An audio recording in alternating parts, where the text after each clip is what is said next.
गुण संधि के बारे में देखेंगे। देखिए गुण संधि जब अ आ के बाद ई या बड़ी ई आती है तो हमारा ए विकार उत्पन्न होता है। अ आ के बाद अगर ऊ आकर बड़ा ऊ का स्वर आता है तो हमारा वो ओ बन जाता है, ओ में परिवर्तित होता है, ओ का विकार उत्पन्न होता है। अ आ के बाद अगर ऋषि का री आ जाता है तो वो विकार हमारा अर में परिवर्तित हो जाता है। तो ये अगर हम शब्दों में अगर मध्य में अगर ए ओ अगर अर आता है तो इससे भी आप जानते हैं कि उसमें गुण संधि होने की संभावना है। हम उदाहरण के माध्यम से अच्छे से समझेंगे।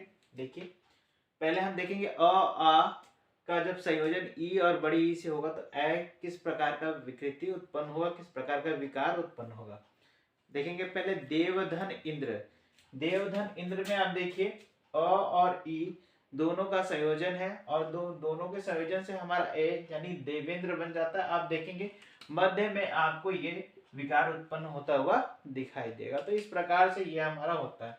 फिर हम देखेंगे महाधनीश्वर, जिसमें हमारा जो मेल या संयोजन हो रहा है आ प्लस ई, आ और ई दोनों मिलकर हमारे ए में बन जाएंगे। यानी आप देखेंगे जो प्रस्तुत पद है महेश्वर में परिवर्तित हो जाएगा, महाधनीश्वर महेश्वर में, यानी आ और ई दोनों का संयोजन से हमारा ए नाम का विकार उत्पन्न होगा। अब हम नेक्स्ट एग्जांपल में देखेंगे सूर्यधन इज सुरेश। इसमें जो निकटवर्ती वर्णों का संयोजन है अ और ई, बड़ी ई का संयोजन हो रहा है अ प्लस बड़ी ई, और ये दोनों ही मिलकर ए नाम का विकार उत्पन्न करेंगे, ए विकार उत्पन्न करेंगे। देखेंगे बीच में देखेंगे मध्य भाग में देखेंगे सुरेश।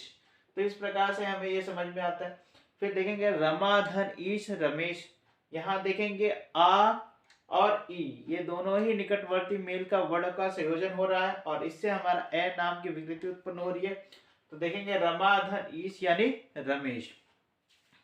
इस तरह से हम देखेंगे अ आ ई का अगर संयोजन ई या बड़ी ई से हो जाएगा तो वो हमारा विकार ए नाम का विकार उत्पन्न करेगा। अब हम देखेंगे दूसरे में अ आ का अगर संयोजन ऊ और बड़ा ऊ से होगा तो हमारा ओ विकार उत्पन्न होगा। देखेंगे उदाहरण के माध्यम से परम धन उपदेश। परम धन उपदेश में देखेंगे अ और ऊ का संयोजन मिलकर क्या हो जा रहा है ओ, यानी परमो उपदेश। देखेंगे दूसरा एग्जाम्पल देखेंगे जल धन उष्मा जलोष्मा। इसमें देखेंगे जल में अ, उष्मा में उ, और अ और उ दोनों का संयोजन हमारा किस में बनेगा ओ में। तो इस प्रकार से इस तरह होगा जलोष्मा। तीसरा हम देखेंगे महाधन उदय। महाधन उदय में देखेंगे आ और उ ये दोनों ही मिलकर हमारा ओ का विकार उत्पन्न करेंगे। चौथा देखेंगे नवधन उड़ा। नवधन उड़ा में देखेंगे अ और उ दोनों का संयोजन हमारा नवड़ा। ये जो है ये आपका बीपीएससी एग्जाम में आया हुआ है तो आप देख सकते हैं कितना इंपॉर्टेंट है। महाधन ऊर्जा, तो इसमें आ और उ दोनों मिलकर हमारे क्या बन जाएंगे ओ बन जाएंगे महोर्जा। फिर देखेंगे और आ का जब संयोजन ऋषि के री से होगा तो हमारा अर नाम का विकार उत्पन्न होगा।